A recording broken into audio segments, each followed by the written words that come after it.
Makabansa, Grade 1.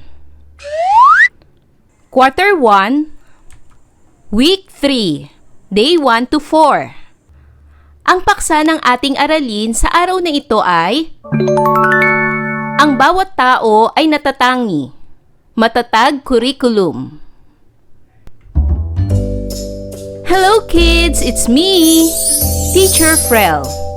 Don't forget to subscribe, like, and share, and hit the notification bell for the latest video. You can also follow my Facebook page, Teacher Frel TV.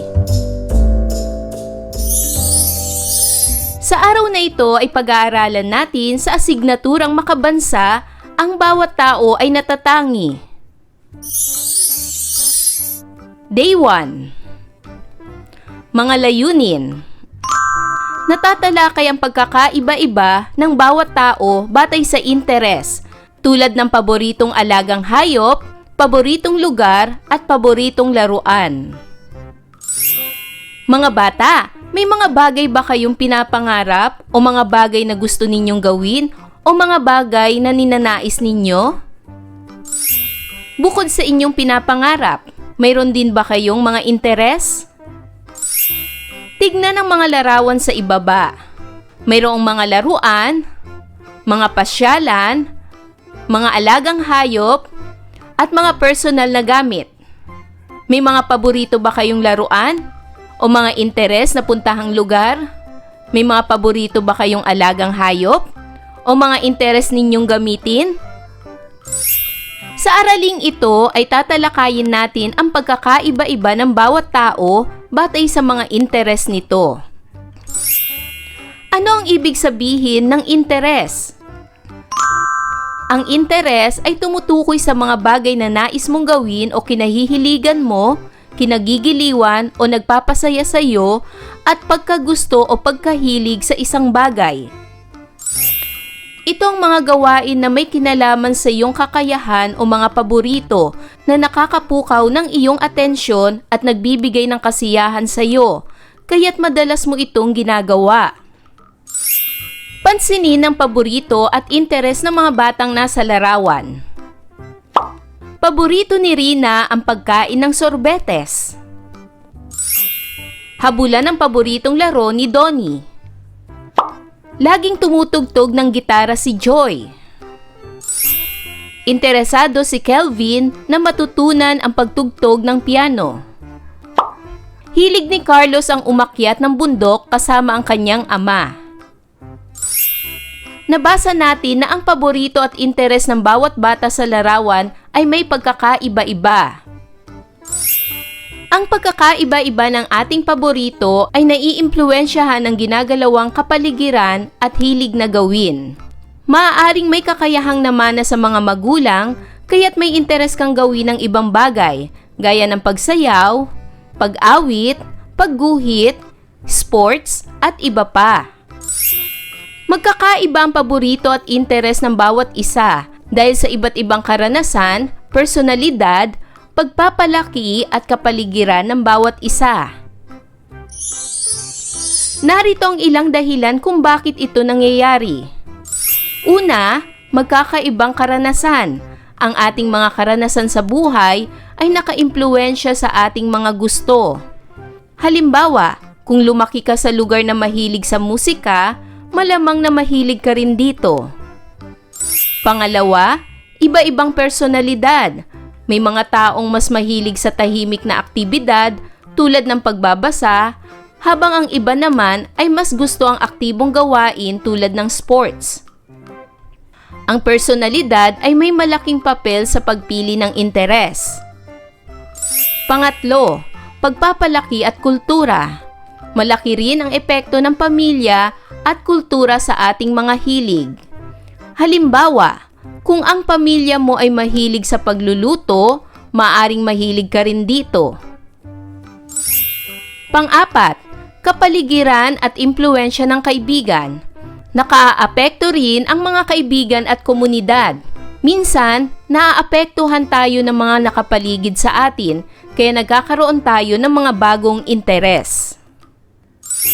Panglima, natural na hilig. May mga hilig din tayong tila likas na sa atin. Halimbawa, may mga taong may natural na talento sa sining. Ang bawat tao ay magkakaiba dahil nilikha tayo ng Panginoon na bukod tangi. Sa madaling salita, ang pagkakaiba-iba ng paborito at interes ay normal at nagpapakita ng kagandahan ng pagiging natatangi ng bawat tao. Day 2. Mga layunin. Naipaliliwanag ang pagkakaiba-iba ng bawat tao batay sa interes, gaya ng paboritong alagang hayop, paboritong lugar, at paboritong laruan. Basahin ang isang sitwasyon sa ibaba. Ang magkaibigan na sina Arnold at Miko ay sasali sa palaro sa kanilang paaralan. Ang sasalihan ni Arnold ay ang larong tumbang preso. Niyaya niya si Miko na sumali sa larong tumbang preso para magkasama sila. Sinabi ni Miko na may iba siyang gustong salihan. Nais niyang sumali ng marathon dahil paborito niya ang takbuhan. Ang pagkakaiba-iba ng bawat tao ay batay sa interes, katulad ng magkaibigang Arnold at Miko na may magkaibang interes sa laro. Si Arnold ay may interes sa larong tumbang preso, samantalang si Miko ay interes ang larong takbuhan.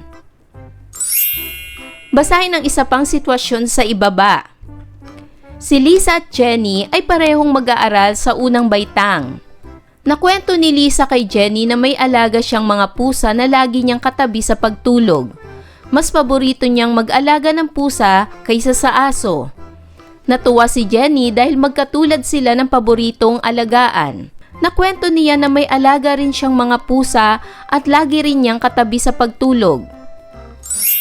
May mga interes at paborito tayong magkakatulad dahil may mga karaniwang karanasan, kapaligiran at mga pangangailangan tayong pinagdadaanan bilang tao. Katulad ng magkaibigang Lisa at Jenny na parehong mahilig mag-alaga ng pusa. Magkatulad ang kanilang interes at paborito, kaya naman lalo silang nagkakaintindihan sa kanilang hilig sa pag-aalaga ng pusa. May mga pagkakataon rin na marami ang interes at paborito ng bawat isa. Halimbawa, interes mo ang paglalaro ng chess. Interes mo rin ang larong volleyball. At interes mo rin ang larong basketball. Ibig sabihin, marami kang interes na laro. Halimbawa naman, paborito mo ang pag-aalaga ng pusa, paborito mo ring mag-alaga ng aso, at paborito mo rin ang pag-aalaga ng isda. Ang ating mga interes at paborito ay marami at minsan ay maaaring maging magkakatulad, ngunit kung minsan ay magkakaiba, dulot ng mga pangyayari sa ating paligid. Day 3. Mga layunin. Naibibigay ang pagkakaiba-iba ng bawat tao batay sa mga kilos ng kanyang gawain. Ito ay tinatawag na locomotor. Ano ang kahulugan ng locomotor? Ang locomotor ay tumutukoy sa mga kilos o galaw ng katawan na ginagamitan ng paggalaw mula sa isang lugar patungo sa ibang lugar. Sa madaling salita, ito ay mga galaw na nagpapalipat-lipat ng posisyon o lokasyon ng katawan. Narito ang mga halimbawa ng locomotor na galaw, gaya ng paglakad, paglukso, pagtakbo, pag-akyat, paggapang, pagwawalis, pagtumbling, pagjogging, at marami pang iba. Ang mga locomotor na galaw ay mahalaga sa pagpapaunlad ng koordinasyon, balanse at lakas ng katawan. Itinuturo ito bilang bahagi ng edukasyong pisikal upang mapaunlad ang kasanayang pisikal. Basahin ang kwento ng dalawang batang magkaibigan. Ang pamagat ng kwento ay ang magkaibigang sina Jed at Dan. Sabado, maagang gumising si Jed upang maghanda para sa pagpunta niya sa parke kasama si Dan. May usapang kasi sila ni Dan na magja-jogging sa parke tuwing Sabado. Pinuntahan ni Jed si Dan sa kanilang bahay sapagkat magkapitbahay lamang sila. Magandang umaga po, Aling Dina. Susunduin ko po si Dan. Magja-jogging po kami ngayong umaga, wika ni Jed. Naku Jed, tulog pa si Dan. Kung gusto mo, puntahan mo siya sa kwarto at gisingin mo, utos ni Aling Dina. Pinuntahan ni Jed si Dan sa kanyang kwarto at ginising. Dan, gising ka na. Magja-jogging pa tayo. Pag-aaya ni Jed. Jed, ikaw na lamang. Tinatamad pa akong bumangon. Sagot naman ni Dan. Ganun pa man, hindi na niya pinilit si Dan. Siya na lamang ang tumuloy sa parke para mag-jogging. Tuwing Sabado ay laging hindi nakakasama si Dan kay Jed sa pag-jogging dahil inaantok pa daw siya. Tanghali kung gumising si Dan. Wala siyang ibang ginagawa sa bahay kundi maglaro lamang ng computer games maghapon, kaya naman lagi siyang nakaupo at hindi nakilos ang kanyang katawan. Si Jed naman ay palaging nagjo-jogging, naglalakad, nagbibisikleta at nakikipaglaro ng takbuhan sa mga bata sa parke. Isang araw, nagkasakit si Dan dahil sa labis na paglalaro ng computer games. Nangangawit din ang kanyang mga paa sa labis na pag-upo at walang ehersisyo. Jed, dapat pala'y sumasama ako sa iyo sa pagja-jogging. Mas maganda pala sa kalusugan ng pagkilos upang maging masigla ang aking katawan, wika ni Dan. Huwag kang mag-alala, Dan. Hindi pa huli ang lahat. Magkasama tayong magja-jogging sa Sabado upang lumakas ang iyong katawan, wika ni Jed. Ngayon ay sagutin ang mga tanong. Ano ang ginagawa ni Jed tuwing Sabado? Tama! Si Jed ay nagjo-jogging, nagbibisikleta, naglalakad at nakikipaglaro ng takbuhan. Pangalawang tanong, ano naman ang ginagawa ni Dan? Tama! Si Dan ay laging naglalaro ng computer games at nakaupo na lamang. Pangatlong tanong, sinong bata ang nagpapakita ng kilos locomotor? Tama! Si Jed ang nagpapakita ng kilos locomotor. Umaalis siya ng kanyang pwesto at hindi siya nananatili sa kanyang posisyon. Sino ang mas gusto ninyong tularan at bakit? Ngayon ay gawin ang pagsasanay bilang isa. Lagyan ng check ang mga larawan na nagpapakita ng kilos locomotor. Unang larawan. Ang bata ba ay nagpapakita ng kilos locomotor o hindi? Check o wala? Tama! Ito ay check! Ang bata ay tumatakbo kaya siya ay nagpapakita ng kilos locomotor. Pangalawang larawan. Ang bata ba ay nagpapakita ng kilos locomotor? Check o wala? Tama! Ito ay hindi nagpapakita ng kilos locomotor kaya walang check. Pangatlong larawan. Ang bata ba ay nagpapakita ng kilos locomotor? Check o wala? Tama! Ito ay check! Nagpapakita ito ng kilos locomotor. Ang pagbibisikleta ay isang kilos locomotor. Pang-apat, pagbabasketball. Ito ba ay nagpapakita ng kilos locomotor? Check o wala? Tama! Ito ay nagpapakita ng kilos locomotor kaya ito ay may check. At panglima, ang bata sa larawan ay gumagamit ng computer. Ito ba ay nagpapakita ng kilos locomotor? Check o wala? Tama! Ito ay hindi nagpapakita ng kilos locomotor kaya walang check. Day 4. Mga layunin. Naibibigay ang pagkakaiba-iba ng bawat tao batay sa mga kilos na kanyang gawain. Ito ay D-locomotor. Ano ang kahulugan ng D-locomotor? Ang D-locomotor ay isang uri ng kilos o galaw ng katawan na hindi nangangailangan ng paglipat ng lugar o posisyon. Sa madaling salita, ang bahagi ng katawan ay gumagalaw, ngunit ang tao ay hindi umaalis sa pwesto o kinatatayuan nananatili sa isang lugar lamang. Narito ang mga halimbawa ng di-locomotor na galaw, gaya ng pag-uunat, pag-upo, pag-ikot ng katawan, paghila na hindi umaalis sa kanyang pwesto, pagyuko, pagkaway, pagsulat, pagguhit, at pagluhod. Ngayon ay basahin natin ang kwento na may kaugnayan sa aralin. Ang pamagat ng kwento ay Sa Paaralan ni Mary Ann S. Puwaso. Ito si Ana. Pagkatapos ng kanyang klase ay pumupunta siya sa paborito niyang lugar, sa Silid Aklatan. Pagdating niya roon ay kumukuha agad siya ng aklat upang magbasa. Tumatabi siya sa mga batang tahimik na nakaupo at nagbabasa. Pagkatapos nito ay masaya niyang iginuguhit ang nagustuhan niya sa aklat. Ito naman si Anton. Pagkatapos ng klase ay pumupunta rin siya sa kanyang paboritong lugar, sa palaruan. Masayang-masaya siyang naglalaro sa slide at swing. Nakikipaghabulan din siya sa mga bata roon. Magkaiba man ang kanilang gustong gawin, pareho pa rin silang masaya sa paaralan. Ngayon ay sagutin ang mga tanong. Ano ang paboritong lugar ni Ana? Tama! Ang paboritong lugar ni Ana ay ang Silid Aklatan.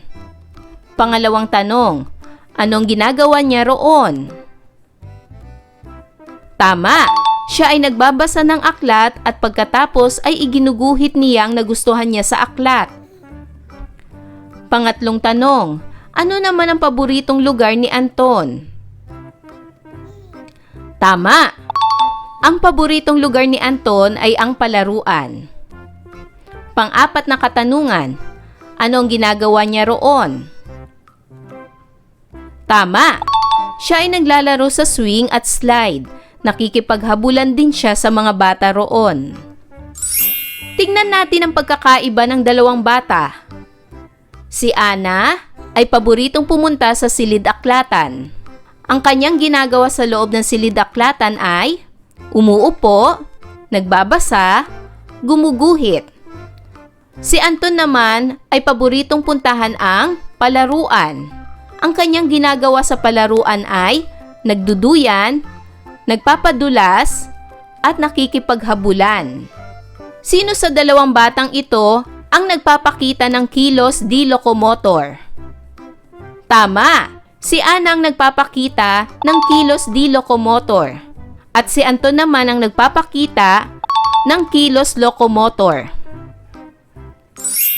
Maraming tao ang gumagawa ng magkakaparehong gawain. Ito ay dahil madalas na pareho ang mga itinuturo at pamantayan ng asal sa mga pamilya o lipunan. Mayroon ding pagkakaiba-iba dahil sa sariling kagustuhan, kultura at paniniwala at alituntunin ng pamilya. Ang ginagawa ng bawat tao ay may pagkakaiba at pagkakatulad at ito ay nakadepende sa kanyang kagustuhan at sa mga tuntunin ng kanilang pamilya. Ang pamilya ang unang humuhubog sa asal at gawain ng bawat isa, kaya't nagiging mahalaga ang mga alituntuning sinusunod sa tahanan. Ngayon ay dumako na tayo sa pagsasanay bilang isa. Isulat ang L kung ang mga sumusunod ay kilos locomotor at DL kung di-locomotor. Una, pagbabasa. Ito ba ay kilos locomotor o di-locomotor? Magaling! Ito ay di-locomotor. Pangalawa, paglangoy. Ito ba ay kilos locomotor o di-locomotor? Tama, ito ay locomotor. Pangatlo, pag-unat. Ito ba ay kilos locomotor o di-locomotor? Tama, ito ay di-locomotor. Pang-apat, pag-upo. Ito ba ay kilos locomotor o di-locomotor? Tama, ito ay di-locomotor. Panglima, pagtakbo. Ito ba ay kilos lokomotor o di lokomotor? Tama, ito ay lokomotor. Pang-anim, paglukso. Ito ba ay kilos lokomotor o di lokomotor? Tama, ito ay lokomotor. Pang-pito, pagluhod. Ito ba ay kilos lokomotor o di lokomotor? Tama, ito ay di lokomotor. Pang-walo, pag-akyat. Ito ba ay kilos lokomotor o di lokomotor? Tama, ito ay lokomotor. Pang-siyam, paggapang. Ito ba ay kilos lokomotor o di lokomotor? Tama, ito ay lokomotor. At pang-sampu, pagsusulat. Ito ba ay kilos lokomotor o di lokomotor? Tama, ito ay di lokomotor. Tandaan, ang interes ay tumutukoy sa mga bagay na nais mong gawin o kinahihiligan mo, kinagigiliwan o nagpapasaya sa iyo at pagkagusto o pagkahilig sa isang bagay. Ang pagkakaiba-iba ng ating paborito ay naiimpluwensyahan ng ginagalawang kapaligiran at hilig na gawin. Maaring may kakayahang namana sa mga magulang, kaya't may interes kang gawin ng ibang bagay gaya ng pagsayaw, pag-awit, pagguhit, sports at iba pa. Ang ating mga interes at paborito ay marami at minsan ay maaaring maging magkakatulad. Ngunit kung minsan ay magkakaiba, dulot ng mga pangyayari sa ating paligid. Ang lokomotor ay tumutukoy sa mga kilos o galaw ng katawan na ginagamitan ng paggalaw mula sa isang lugar patungo sa ibang lugar. Sa madaling salita, ito ay mga galaw na nagpapalipat-lipat ng posisyon o lokasyon ng katawan. Ang di-locomotor ay isang uri ng kilos o galaw ng katawan na hindi nangangailangan ng paglipat ng lugar o posisyon. Sa madaling salita, ang bahagi ng katawan ay gumagalaw, ngunit ang tao ay hindi umaalis sa pwesto o kinatatayuan, nananatili sa isang lugar lamang. Ayan mga bata, naunawaan niyo ba ang ating aralin sa araw na ito? Kung ganon, magaling! Mga bata, sana'y marami kayong natutunan sa ating aralin. Hanggang sa susunod na video lesson, paalam! Thanks for watching!